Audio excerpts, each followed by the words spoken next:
ఆత్మబంధువులందరికీ నా యొక్క ఆత్మ నమస్కారాలు.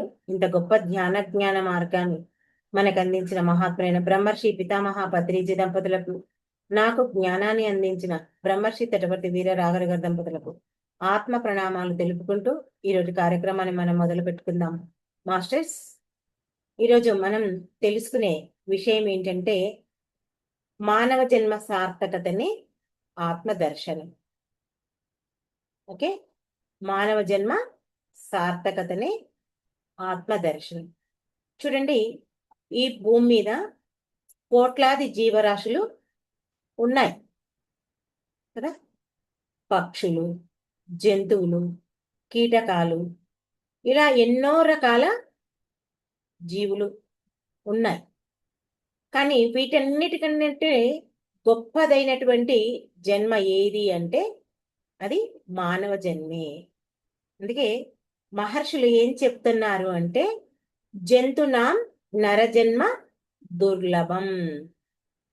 అంటే అన్ని జన్మలలో కంటే మానవ జన్మ చాలా దుర్లభమైనది.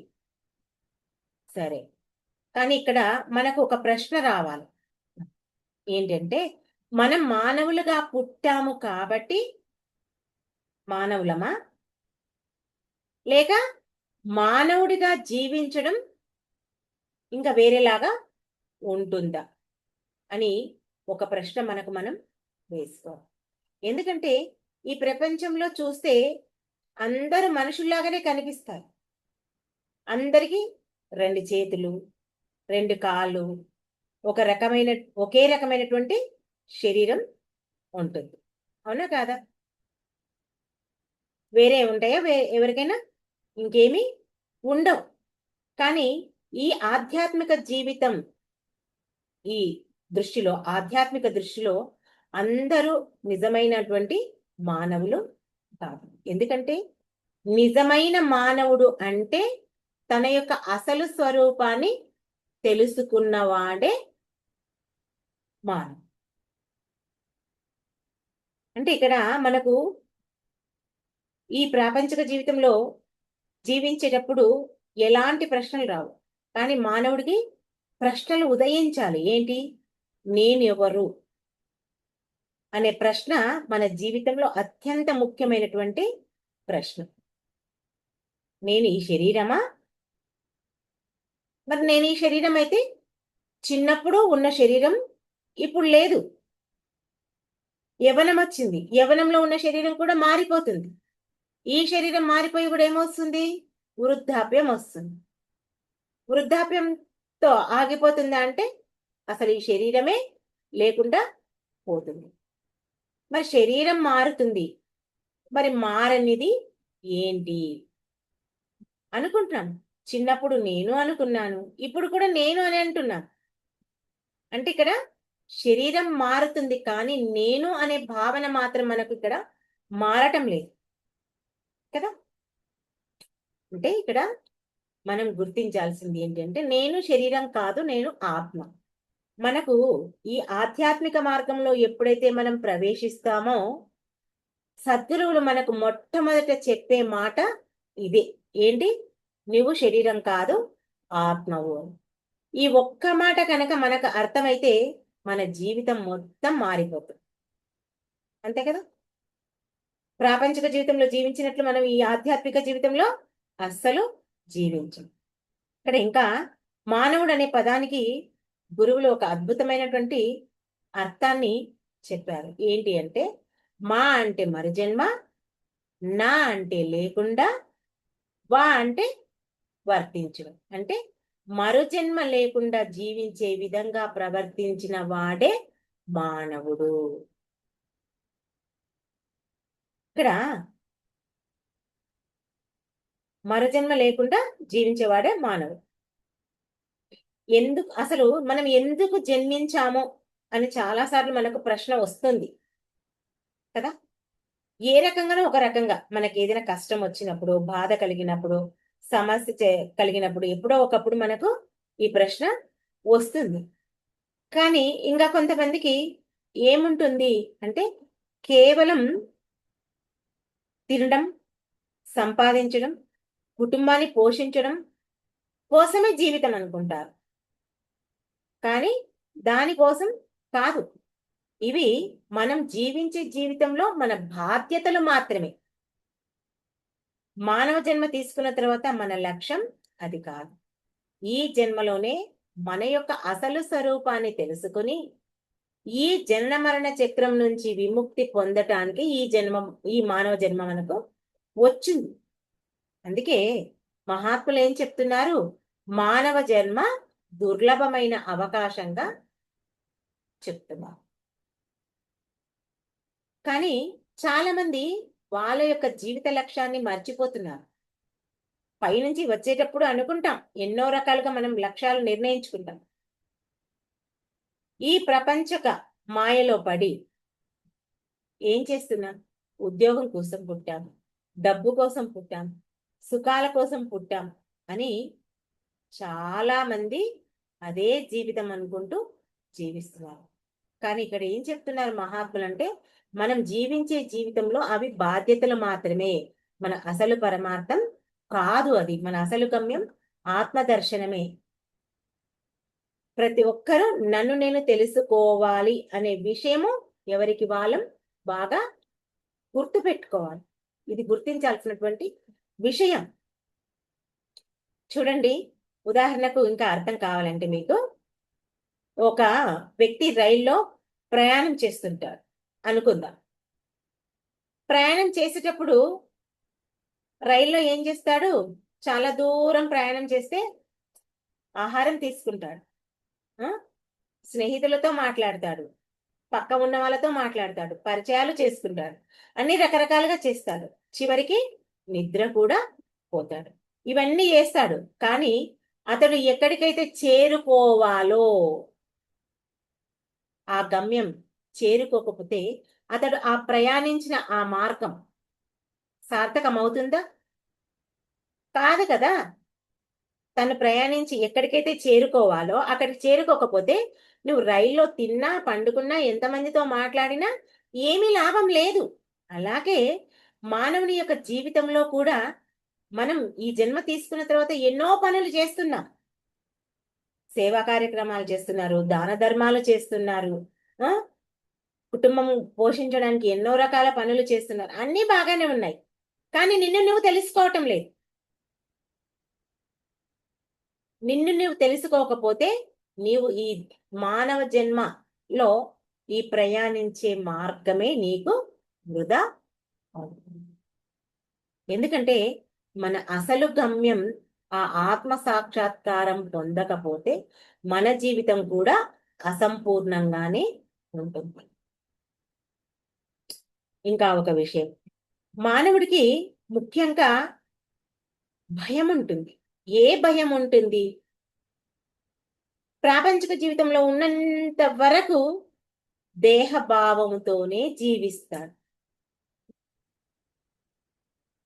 దేహము నేను అనుకున్నంత వరకు భయం. ఎందుకు మానవునికి భయం? భయపడుతూనే ఉంటాడు, ఆందోళన పడుతుంటాడు, అసంతృప్తి చెందుతుంటాడు.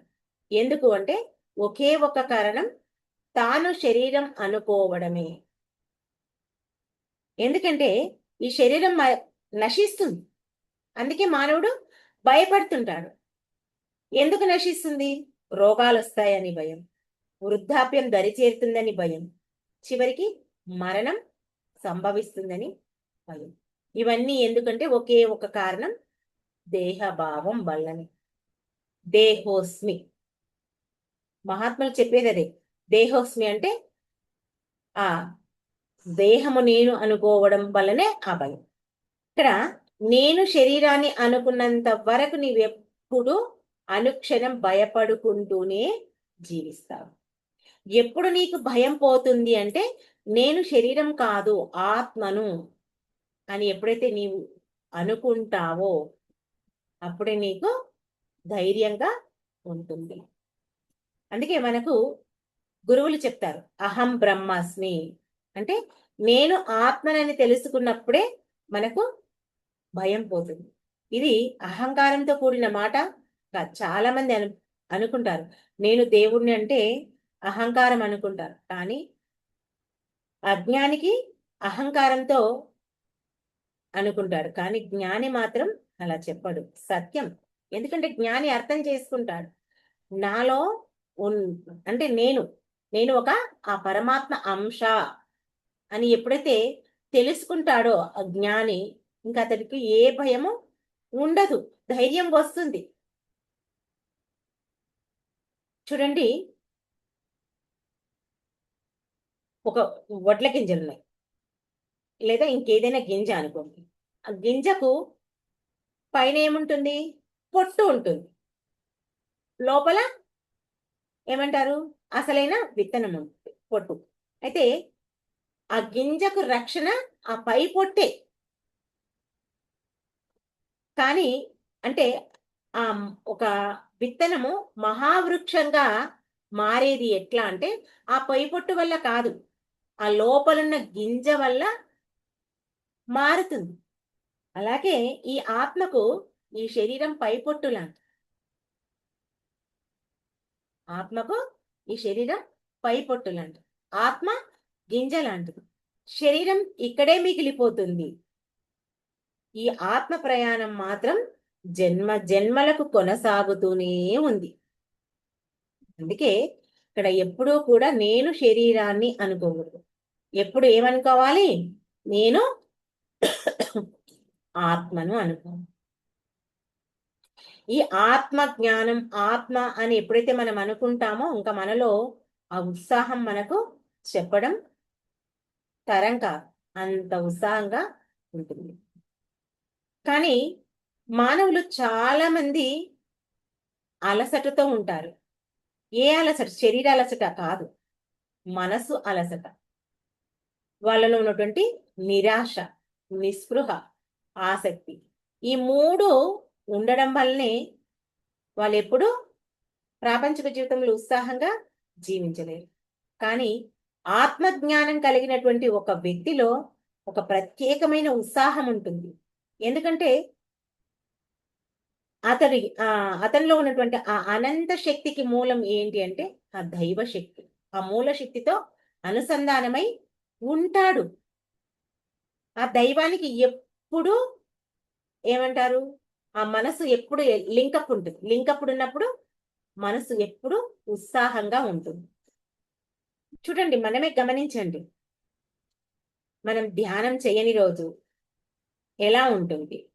కాస్త లేట్ అయినా ఈరోజు ధ్యానం చేయాలని ఒక నిరాశతో ఉంటాం. ఈ ప్రాపంచిక జీవితంలో మనం దేని గురించి ఆలోచించినా నిరాశ, నిస్పృహ, ఆసక్తి లేకుండా ఉంటాం. కానీ ఆధ్యాత్మిక జీవితానికి వచ్చే వరకు ఎంతో ఉత్సాహంగా ఉంటాం. ఎందుకంటే ఇక్కడ తెలుసు మనకు ఇదేది శాశ్వతం కాదు. ఆధ్యాత్మిక జీవితంలో ప్రయాణించేటప్పుడు మనకు ఆ భావం తెలుసు కాబట్టి మనం ఆ దైవంతో కలిసినప్పుడు మనం ఎంతో ఉత్సాహంగా ఉంటాము. ఇక్కడ ఎంతసేపు మానవుడు ఏం చేస్తున్నాడంటే ఈ కనిపించే శరీరాన్నే చూస్తున్నాడు. అందుకే మనకు శరీరము వేరే, ఆత్మ వేరే అనే ఆ భేదభావం మనకు మనం అనుకుంటున్నాం శరీరం వేరే, నేను వేరే. ఈ శరీరము ఎప్పుడైతే నేను అనుకుంటామో అప్పుడు ఏం చేస్తావు?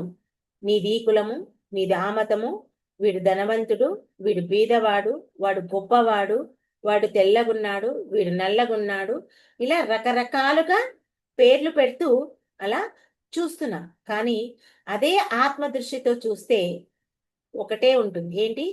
అందరిలో ఆత్మ ఉంది. అందరిలో ఒకే చైతన్యం ఉంది. అందరిలో ఒకే పరమాత్మ ఉన్నాడు అని ఎప్పుడైతే ఆత్మ దృష్టితో చూస్తామో ఇంకా మనకు ఏ భేదభావము ఉండదు. సాధకుడు ఎదుర్కొన్నటువంటి ముఖ్యమైనటువంటి సమస్య ఏంటి అంటే తనకున్నటువంటి వాసనలు. అంటే వాసనలు అంటే మన యొక్క పూర్వజన్మ యొక్క సంస్కారాలు, గత జీవితం యొక్క పాత కోరికలు, పాత అలవాట్లు ఉంటాయి కదా మనకు. అవి ఉండడం వల్లనే మనం ఇప్పుడు ఇవి తెలిసినా పట్టించుకోలేకపోతున్నాం. ఇవి ఎలా ఉంటాయి? నిజంగా గత జన్మ వాసనలు ఉంటాయా? గత జన్మ సంస్కారాలు ఉంటాయా, ఆ కోరికలు ఉంటాయా అలా అని ఒక ఏమంటారు, ఒక అనుమానం రావచ్చు. అంటే దీనికి ఒక ఉదాహరణ తీసుకుందాం. చూడండి, మనం ఒక చేన్లో పంట పండిస్తాం. పంట పండించిన తర్వాత పంట మొత్తం, వరి కానీ ఏది కానీ మొత్తం పీకుతారు. పీకినా కూడా అంత ఎండిపోయింది, అంతా బాగానే ఉంటుంది. కానీ వర్షం వచ్చింది అనుకోండి, ఎక్కడో ఒక దగ్గర ఆ వరి చేను మొలక పైకెత్తుతుంది, ఒక పత్తి చెట్టు మొలుస్తుంది. ఎందుకు అంటే మనం పీకగా మిగిలిపోయిన ఆ విత్తనాలు ఏవైతే ఉంటాయో లోపల, ఆ భూమి లోపల ఎక్కడైతే ఉంటాయో అవి మొలకెత్తుతాయి.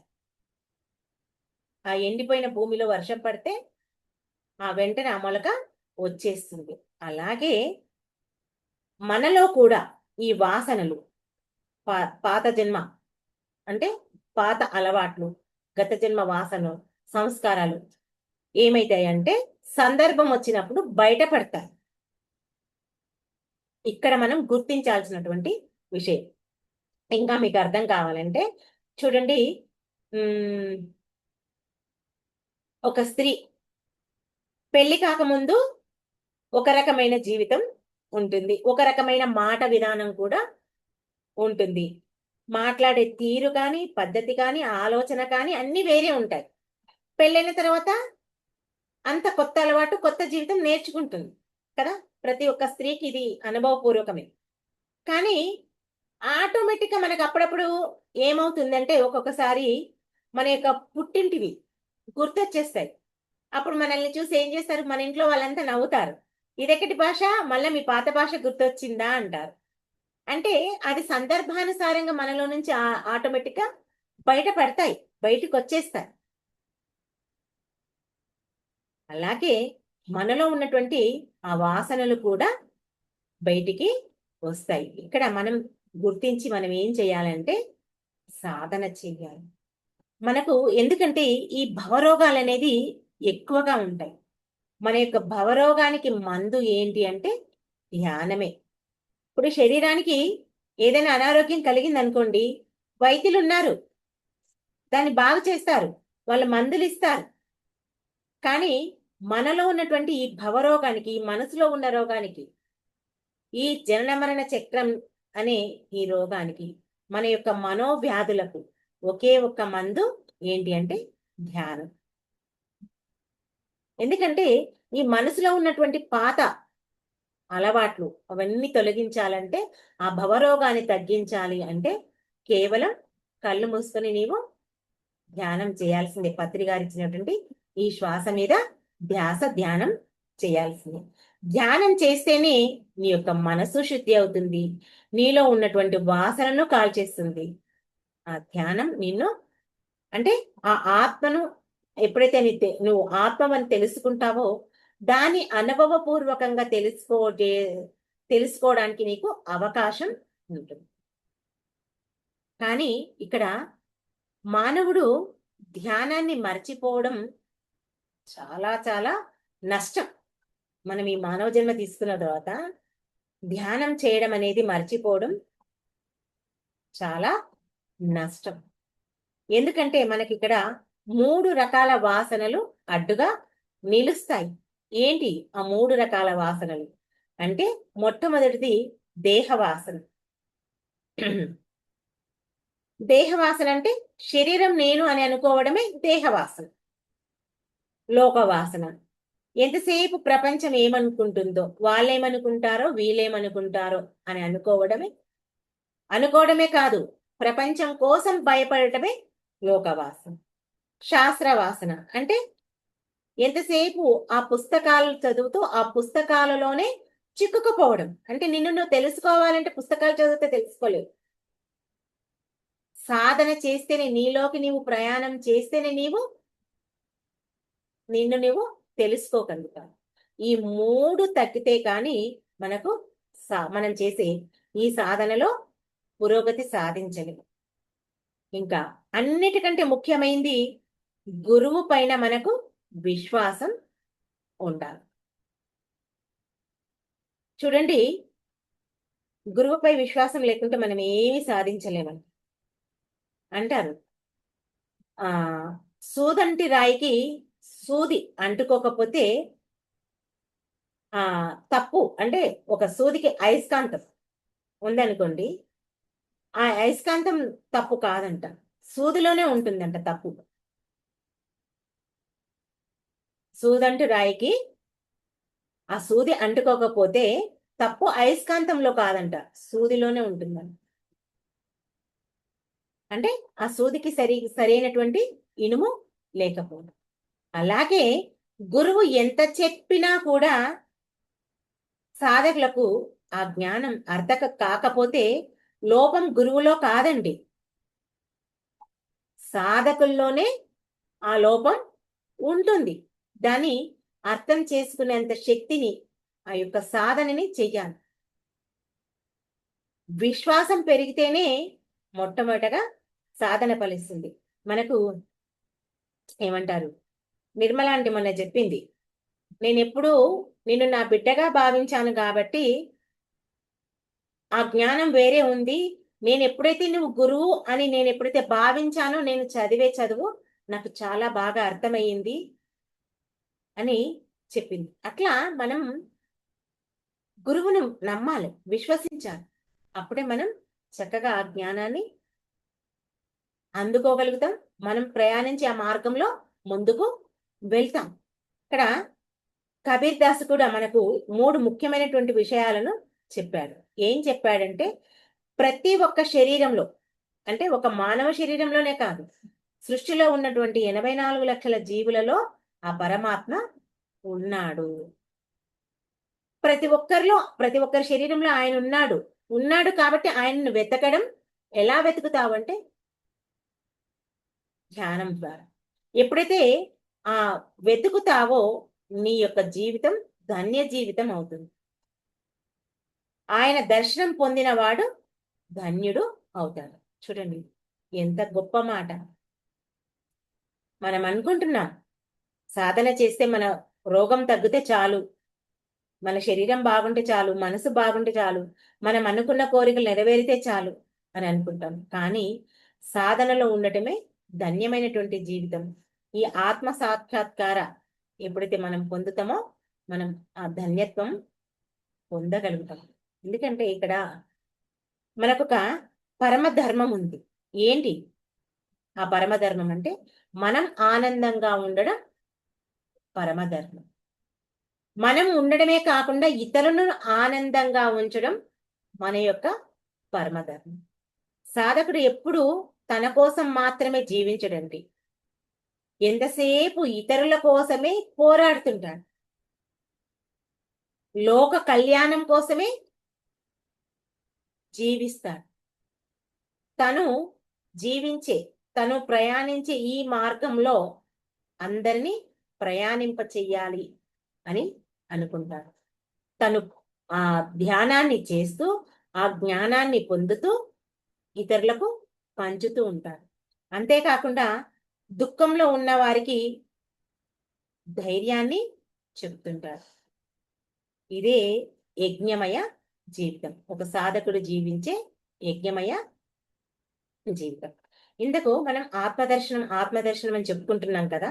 మరి ఆత్మదర్శనం ఏంటి అంటే ఏంటి అనే ఒక ప్రశ్న కూడా మనకు వస్తుంది. ఎట్లా మనం ఈ ఆత్మదర్శనం చేసుకోవడం ఎలా ఉంటుంది అంటే, చాలా మంది అనుకుంటారు ఏదో ఒక వెలుగు కనిపించాలి, ఒక అద్భుతం జరగాలి, అయితే ఆత్మదర్శనం అని అనుకుంటారు. కానీ అది కాదు. ఆత్మదర్శనం ఏంటి అంటే, ప్రతి ఒక్క జీవిలో నీవు పరమాత్మను చూడాలి. ప్రతి ఒక్క మనిషిని నీవు గౌరవించాలి. అందరిలో ఆ భగవంతుని నీవెప్పుడైతే చూస్తావో అదే నిజమైనటువంటి ఆధ్యాత్మిక దృష్టి. అదే నీవు ఆత్మ అని తెలుసుకో అనుకుంటున్నాం. సరే, నేను ఆత్మనై ఉన్నప్పుడు నన్ను నేను ఎలా తెలుసుకోగలుగుతాను, ఎలా చూడగలుగుతాను? నేనే అది అయి ఉన్నాను, నన్ను నేను ఎలా తెలుసుకుంటాను అనే ఒక ఆలోచన వస్తుంది. నిన్ను నువ్వు తెలుసుకోవడం అంటే, అద్దంలో చూస్తే నీకు నువ్వుగా ఎలా కనిపిస్తావో అలా ప్రతి ఒక్కరిలో నిన్ను నువ్వు చూసుకోగలగాలి. అర్థమైందా? ఆత్మను దర్శించడం అంటే ఏదో వెలుగు కనిపించడం కాదు, ఇంకేదో అద్భుతం సృష్టించడం కాదు. ఒక అద్దంలో నిన్ను నీవు చూసుకుంటే ఎలా కనిపిస్తావో ప్రతి ఒక్కరిలో నిన్ను నువ్వు చూడగలగాలి. ఎందుకు అనే ఒక ప్రశ్న వస్తుంది మళ్ళీ ఇక్కడ. ఎందుకు చూడాలి నన్ను నేను? ప్రతి ఒక్కరిలో నన్ను నేను ఎందుకు చూసుకోవాలి అంటే, ఇక్కడ నీకు ఏదైనా ఒక విషయానికి బాధ కలిగింది అనుకో,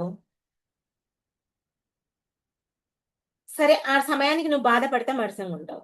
కానీ ఇంకొకరిని వాళ్ళకే కదా నాకేముంది అనుకుంటావు. ఎప్పుడైతే నీకు ఏ విషయం గురించి బాధ కలిగిందో ఇతరుల వ్యక్తులను బాధ కలిగింప చేయకుండా ఉండగలగాలి. అది నువ్వు నేర్చుకోవాలి. నిన్ను నువ్వు చూసుకోవాలి అంటే ఏం చేయాలి? నీకు బాధ కలిగిన, కష్టం కలిగిన, సమస్య వచ్చిన, సుఖం కలిగిన, సంతోషం కలిగిన ప్రతి ఒక్క వ్యక్తిలో అది ఉండాలి. అది అందరికీ రావాలి. అది అందరూ అలా జీవించాలని ఎప్పుడైతే నువ్వు అది గ్రహించగలుగుతావో, చూడగలుగుతావో, అదే ఆధ్యాత్మిక దృష్టి. ఎందుకంటే మనం ఈ భూమి మీదకి ఏదో యాదృచ్ఛికంగా రాలేదండి.